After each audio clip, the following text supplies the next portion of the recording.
Hello, അസ്സലാമു അലൈക്കും. ഇന്ന് ഞാൻ കൊല്ലത്തേക്ക് പോവുകയാണ്. നമുക്ക് അടുപ്പമുള്ള അയൽവക്കങ്ങളിലൊന്നിൽ ഒരു കുട്ടിയുടെ കല്യാണം കൂടാനാണ് ഇന്ന് പോകുന്നത്. വൈകുന്നേരമൊക്കെ കഴിഞ്ഞതിന് ശേഷമാണ് നമ്മൾ ഇവിടുന്ന് ഇറങ്ങിയത്. 8:30 ശേഷമാണ് ഓഡിറ്റോറിയത്തിലെത്തിയത്. നമ്മൾ ചെന്നപ്പോൾ ഹാളിൽ അങ്ങനെ അധികം തിരക്കൊന്നും ഉണ്ടായിരുന്നില്ല. ഇതാണ് നമ്മുടെ മണവാട്ടി ഷാഹിന.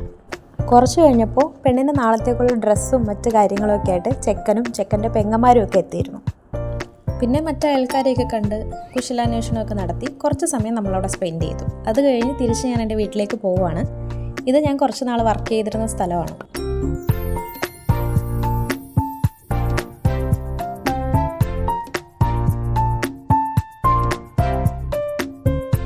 മക്കൾക്ക് രണ്ടുപേർക്കും ഒരേപോലത്തെ ഫ്രോക്കാണ് ഇട്ടത്. ഇത് ഇവരുടെ രണ്ടുപേരുടെയും പിറന്നാളിന് അനിയത്തി ഗിഫ്റ്റ് ചെയ്തതാണ്.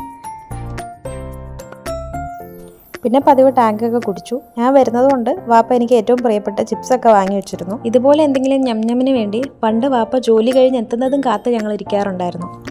വിശപ്പൊന്നും ഇല്ലാതെയാണ് വീട്ടിലേക്ക് എത്തിയതെങ്കിലും ഉമ്മയുടെ ഒരു സ്പെഷ്യൽ റൈസും കൂടെ കഴിക്കാമെന്ന് വിചാരിച്ചു. ഞാനും അനിയത്തിയും നാത്തൂനും വൈകിയാണ് കല്യാണ ഹാളിലേക്ക് എത്തുന്നത്. നമ്മളവിടെ എത്തുമ്പോൾ പെണ്ണിൻ്റെ സ്റ്റേജിലേക്കുള്ള എൻട്രി നടക്കുന്ന സമയമായിരുന്നു. എൻ്റെ മോളുടെ മൂഡ് അത്ര ശരിയല്ലാത്തതുകൊണ്ട് ഞങ്ങൾക്ക് ഫോട്ടോസൊന്നും എടുക്കാൻ പറ്റിയില്ല. പെട്ടെന്ന് ഫുഡൊക്കെ കഴിച്ചിട്ട് നമ്മൾ നേരെ വീട്ടിലേക്ക്. Thank you for watching.